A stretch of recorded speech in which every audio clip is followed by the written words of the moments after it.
Una de las razones por las que los dinosaurios nos dejan la boca abierta es su diversidad. Otra es el tamaño que algunos alcanzaron, por supuesto. Paseando por un museo donde se exhiben sus esqueletos, podemos dejar volar nuestra imaginación rodeados de criaturas de colosales proporciones, algunas con cuernos afilados, otras con largas colas y cuellos largos y poderosos que se alzarían hasta las copas de los árboles, otros provistos de armaduras como protección frente a los grandes depredadores, provistos de dientes afilados y grandes garras. Los dinosaurios nos han fascinado desde que fueron descubiertos, y a lo largo de casi 2 siglos hemos tratado de descubrir cómo eran aquellos formidables animales, entender cómo vivían, cómo se relacionaban, y desde el principio se les ha incluido en las clasificaciones de los seres vivos. Pero estas clasificaciones, por supuesto, han cambiado con el tiempo, tanto para los organismos actuales como para los extintos. ¿Qué sabemos hoy en día de la diversidad de los dinosaurios? ¿Cómo los clasificamos a día de hoy?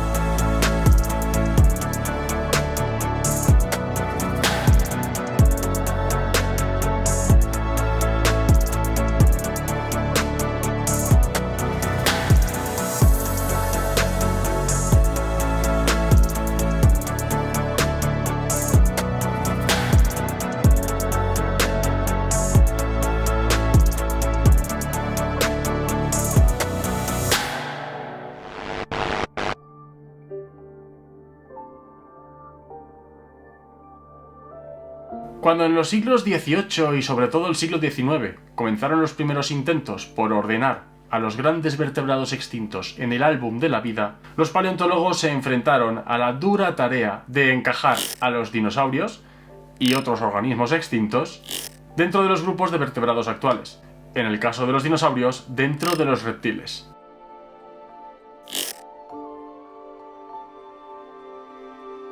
En 1888, el paleontólogo Harry Seeley distinguió 2 grandes grupos, los Saurischia, caracterizados por tener caderas semejantes a las de los lagartos, y los Ornithischia, con caderas parecidas a las de las aves. Esta propuesta, aunque muy simple en su esencia, sentó las bases de la clasificación que ha perdurado hasta el día de hoy. Y, como siempre digo, no solo se basa en la forma que tenía su cadera, sino que había muchas otras características que mantenían estos grupos cohesionados. El grupo de los Saurischios o los Saurischia incluía a los dinosaurios con una estructura de caderas semejante a la de los lagartos modernos, en la que el hueso púbico o pubis apunta hacia adelante. Este grupo abarca tanto a los dinosaurios carnívoros como a los herbívoros más grandes que han existido.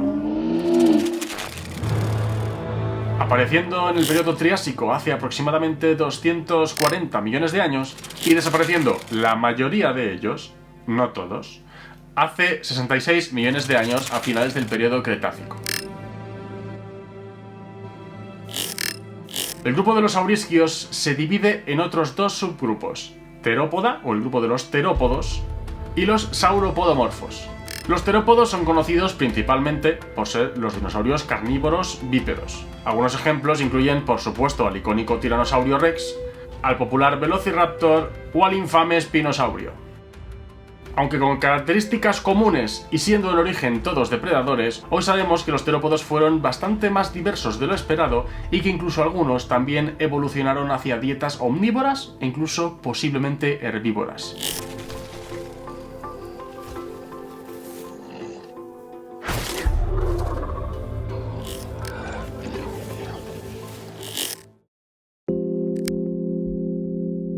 Además, dentro de este grupo, el de los terópodos, se encuentran las aves modernas.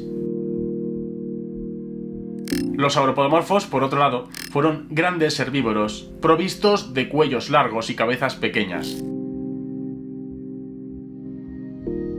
Este grupo incluía a los saurópodos, los mayores dinosaurios herbívoros que han existido, incluyendo a géneros tan famosos como Brachiosaurus, Diplodocus o Apatosaurus. Mother, V-Star. It is.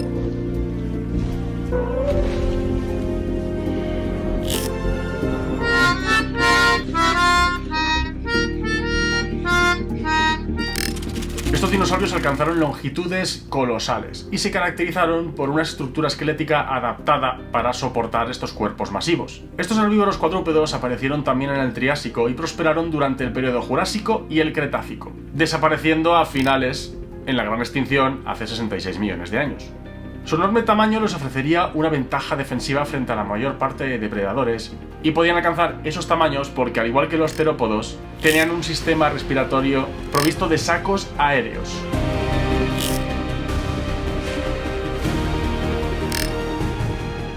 Dejando ya de lado a los saurisquios, el otro gran grupo de dinosaurios es el de los ornitisquios. Ornitisquia significa cadera de ave, y aunque el nombre puede llevar a confusión, los dinosaurios del grupo de los ornitisquios no están cercanamente emparentados con las aves, que de hecho acabamos de ver que son terópodos, y por lo tanto saurisquios. Tenemos otro vídeo sobre ese tema. La estructura de su cadera se caracteriza porque el hueso púbico apunta hacia atrás, de una manera semejante a como ocurre en las aves modernas, pero esta similitud es meramente superficial, ya que es algo que ocurre 2 veces en la evolución de los dinosaurios de manera paralela y no relacionada con un ancestro común. Por un lado, en los ornitisquios, y por otro lado, dentro de los terópodos, en el grupo de los maniraptores. Evolución convergente. Todos los miembros de este grupo, de los ornitisquios, en principio serían herbívoros, y muestran una gran diversidad de formas y tamaños. También es un grupo que apareció en el Triásico y llegó hasta finales del Cretácico. Por un lado tenemos a los marginocéfalos, un grupo que, si bien tiene un nombre bastante complicado como podéis ver, incluye formas muy conocidas, por ejemplo a los ceratopsios. Los ceratopsios incluyen a dinosaurios ornitisquios conocidos por sus impresionantes cuernos y por esta especie de golas o volantes óseos que adornaban sus cráneos, como el célebre Triceratops, vaya. Vivieron principalmente durante el periodo Cretácico, y hay mucho debate acerca de para qué usarían estas golas, estas protecciones, estos gigantescos cuernos, si serían realmente una manera de protegerse de depredadores, si serían medidas disuasorias, o si tendrían más bien una función de relación dentro del grupo, una función más bien social. Los ceratopsios fueron muy diversos y habitaron muchos géneros y muchas especies con golas y cráneos muy diferentes. El grupo hermano de los ceratopsios dentro de los marginocéfalos son los paquicefalosaurios, que en un momento verás que también sabes quiénes son. Los paquicefalosaurios, conocidos popularmente como los dinosaurios de cabeza dura, son famosos por tener unos cráneos extremadamente gruesos y abovedados. Este grupo, que incluye formas tan conocidas como Pachycephalosaurus, Stygimoloch o Stegoceras, vivieron también exclusivamente en el periodo Cretácico. Sus cráneos podían llegar a tener hasta 25 centímetros de espesor. Y se ha sugerido que estos dinosaurios utilizarían sus cabezas para embestir, ya fuese entre ellos o más bien a depredadores. Y por lo visto hay estudios de micropatologías en sus cráneos que parecen demostrar que usaban sus cabezas dando golpes, vaya. Otro grupo dentro de los ornitisquios serían los dinosaurios ornitópodos. Un grupo muy diverso que incluye dinosaurios como el iguanodón o como los hadrosaurios, los famosos dinosaurios con pico de pato. Vivieron desde el Jurásico hasta finales del Cretácico y desarrollaron mandíbulas y denticiones especializadas para masticar su comida, no de una manera como hacemos los mamíferos, sino a su propia manera, pero digamos de manera análoga. Algo parecido, he de decir, también hacían los ceratopsios. Algunos hadrosaurios, como el grupo de los lambeosaurinos, presentaban crestas con cavidades en su interior que muy posiblemente podían haber usado para emitir sonidos, aunque posiblemente de manera visual también serían bastante útiles. De hecho, hay estudios en los que se ha replicado la forma de estas crestas huecas, se ha hecho pasar aire a través de ellas como si fuera un instrumento de viento, y puedes llegar a escuchar algo parecido a lo que podrían haber emitido estos dinosaurios lambeosaurinos.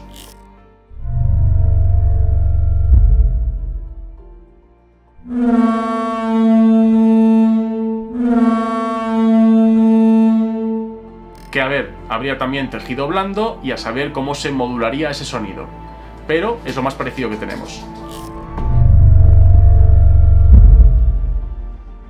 El último gran grupo que encontraríamos dentro de los ornitisquios serían los tireóforos, que son todos los grandes dinosaurios acorazados. Un grupo que incluye a otros dos subgrupos, los estegosaurios por un lado y los anquilosaurios por otro.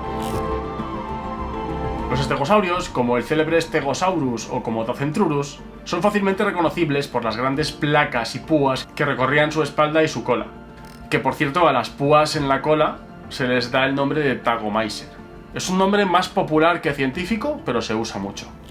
Los estegosaurios son un grupo principalmente jurásico, y se cree que las placas podían haber tenido una función en la termorregulación, o quizá también fueran usados como elementos de exhibición, de manera que podían tener una función social.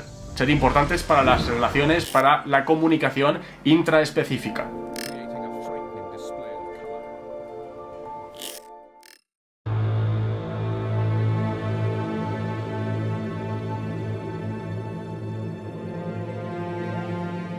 Por otro lado, los anquilosaurios fueron dinosaurios acorazados, como los célebres Ankylosaurus o Euplocephalus, que desarrollaron una gruesa armadura ósea formada por huesos dérmicos, huesos que se desarrollan en la propia piel, y que en algunos casos estas placas, estos osteodermos, en el caso de la cola, en el grupo de los anquilosaurinos, se agrupaban formando una especie de maza.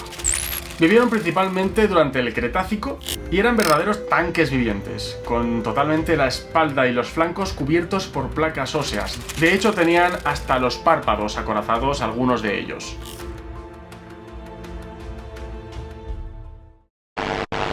Durante los primeros pasos de la ciencia de la paleontología, la clasificación de los dinosaurios seguía los principios de la taxonomía linneana, la misma que se usaba para los seres vivos actuales. Esta clasificación más clásica buscaba poner orden en la naturaleza a través de un sistema jerárquico basado en el parecido morfológico. En aquellos tiempos, los científicos agrupaban a los organismos por características visibles, por ejemplo en sus huesos, en su anatomía, como la forma de las vértebras, los ángulos de las articulaciones, las fenestras que tenían en los cráneos o la posesión de más o menos dedos en manos y pies. Sin embargo, en estas primeras clasificaciones no había implícito ningún tipo de parentesco entre los diferentes animales. La idea de la evolución aún no había sido plenamente aceptada y el concepto de un linaje que conectara a diferentes seres vivos a lo largo del tiempo simplemente no se contemplaba. Se clasificaba para poner orden en la naturaleza. Nada más y nada menos. Los caracteres semejantes se usaban como criterio organizador, pero estos no implicaban una relación de ascendencia común. Un diente afilado era visto como una función fisiológica similar en diferentes animales, pero no como evidencia de un origen compartido ni como una adaptación a dietas semejantes. Se trataba de una clasificación estática, donde la evolución directamente no formaba parte de la ecuación, hasta que, sencillamente, se manifestó su presencia. Todo esto cambió, por supuesto, con el desarrollo de la teoría de la evolución, y más tarde con la aplicación de esta evolución a las clasificaciones de los seres vivos, por ejemplo con la llegada de la sistemática filogenética o cladística. Este nuevo enfoque ya no buscaba simplemente agrupar por semejanzas superficiales, sino comprender las conexiones evolutivas más profundas que había en esas semejanzas. La cladística nos permite ver a los dinosaurios no solo como un conjunto de especies agrupadas en familias, sino como ramas de un mismo árbol evolutivo, donde las características que consisten en innovaciones compartidas, las que llamamos sinapomorfías, revelan ancestros comunes y transformaciones clave en su historia evolutiva. Afortunadamente, que la clasificación de los dinosaurios y de la mayoría de animales se basara en características anatómicas comunes, ha hecho que muchas categorías taxonómicas clásicas sigan vigentes hoy en día en la cladística. Y es que la clave para reconstruir su historia evolutiva está también en estas semejanzas anatómicas. De manera que muchas características taxonómicas han resistido el paso a una clasificación filogenética, convirtiéndose en clados, grupos naturales que incluyen tanto a un ancestro común como a todos los descendientes de este ancestro. Otras categorías, no obstante, al no basarse en caracteres que fueran innovaciones evolutivas y sí en un parecido meramente externo, no han perdurado en el tiempo. Así es como llegamos al árbol evolutivo de los dinosaurios tal y como lo entendemos hoy en día. Encontramos también dos grandes clados. El primero, Saurisquia, que se subdivide en los linajes de los terópodos y los sauropodomorfos. Y el segundo clado, como puedes imaginar, es Ornitisquia, que se subdivide en los tireóforos, ornitópodos y marginocéfalos. Hace unos años hubo una propuesta de cambio en esta clasificación por parte de Baron y colaboradores, según la cual los terópodos se deberían agrupar con los ornitisquios, mientras que un pequeño grupo de terópodos primitivos formaría otro clado con los sauropodomorfos. Esta propuesta fue hecha a partir de un estudio concentrado en los dinosaurios más primitivos de cada linaje, pero parece no haber soportado el paso del tiempo. La inclusión de los dinosaurios más derivados, es decir, más especializados, devuelve a esta clasificación a la configuración anterior de saurisquios y ornitisquios clásicos. Pero esta propuesta nos recuerda que en la naturaleza nada está ordenado a nuestro gusto ni escrito en piedra, y que nuestras filogenias son meras hipótesis que tratan de poner orden, hipótesis que están en constante revisión y sujetas a cambiar a la luz de nuevos descubrimientos.